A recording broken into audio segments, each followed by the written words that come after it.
Thanks for inviting me back. It's great to be back in Columbia. So my journey to librarianship started a little later. I have a master's degree in public administration, and it was while I was getting that I started working part-time as a reference assistant in a public library. Libraries was not something that was on my radar. It was not anything that I thought about as a career choice, despite my grandmother being a librarian. And after I graduated with my MPA, I couldn't find a job. It was 2008. The economy was horrible. No one was hiring. So I moved back home and worked some odd jobs here and there. I worked as a substitute teacher. I worked in a bookstore. And after a while, I got tired of that. So I started thinking about what I really enjoyed. And I really enjoyed the environment of a library. But I also knew that I didn't necessarily want to work in a public library. So I started looking into some things and found out about special libraries and archives and things like that. And so I applied to several library schools, this being my first choice, as my boss and the director of the public library I worked in had gone through the program here, so I knew a little bit more about this program than others. And archives was actually also not something that was really in the thought process while applying to library school. As it happened, after I got accepted and joined the listservs, I saw a job announcement for a student assistant in South Carolina Political Collections, which is now over in Hollings Library. And I applied for it and I ended up getting it, and that was kind of my introduction into archives. So while I was taking classes geared to special libraries, I had this wonderful hands-on experience with archives, and the more I went through it, the more I loved it and enjoyed it. So I decided to keep the special libraries track going, but also to focus a little bit on archives so I kind of could go either way when I graduated, to open myself up a little bit more to jobs.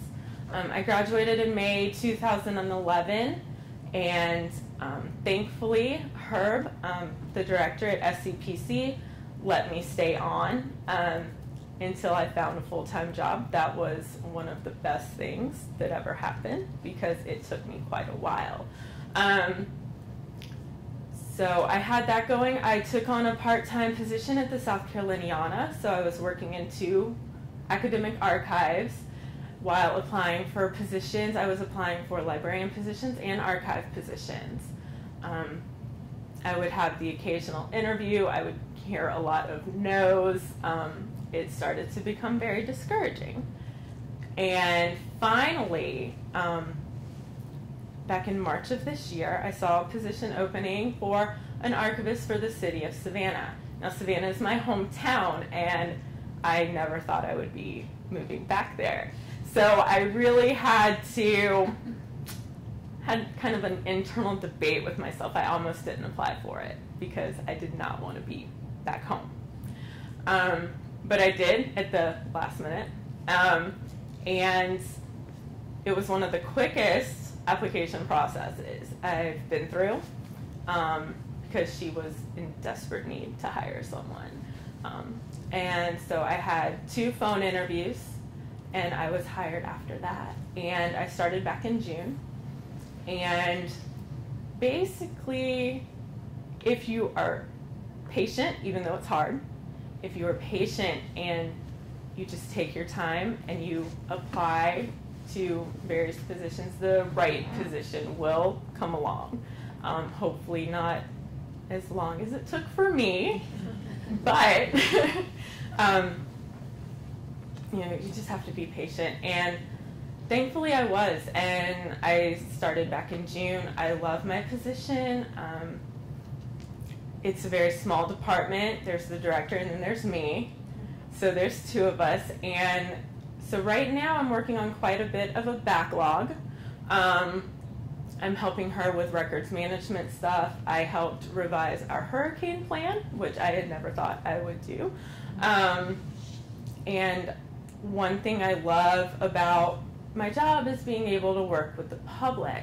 We get a lot of public researchers coming in or emailing looking for genealogy resources, buildings of historic Savannah, plans of Savannah, and all that sort of thing. And it's wonderful to help them, find the name of their great-grandmother who was born in Savannah, or, find out that, yes, this person was born here, and that helps them look back even further for their family. One thing we have also started doing is a lot more public outreach.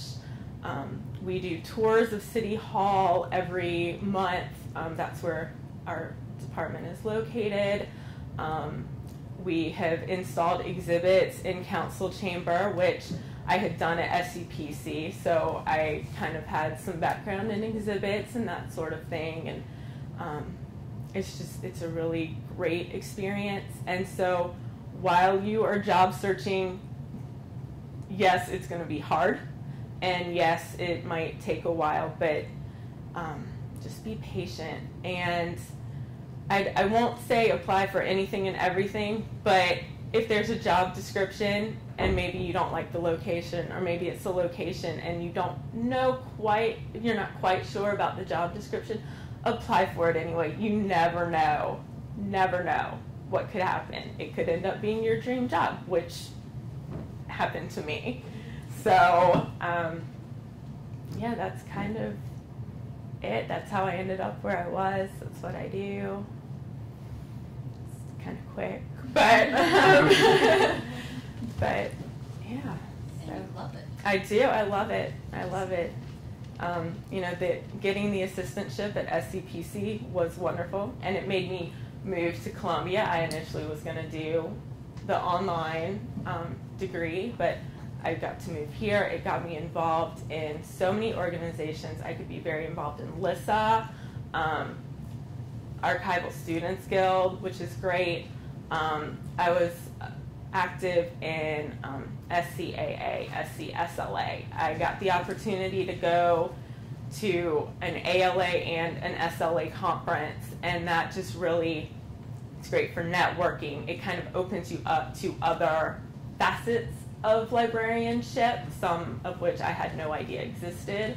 And I was really able to grow from those and kind of focus in more on what I wanted to do. So like Joy said, take advantage of every opportunity given to you, because it could be a step to your dream job. So.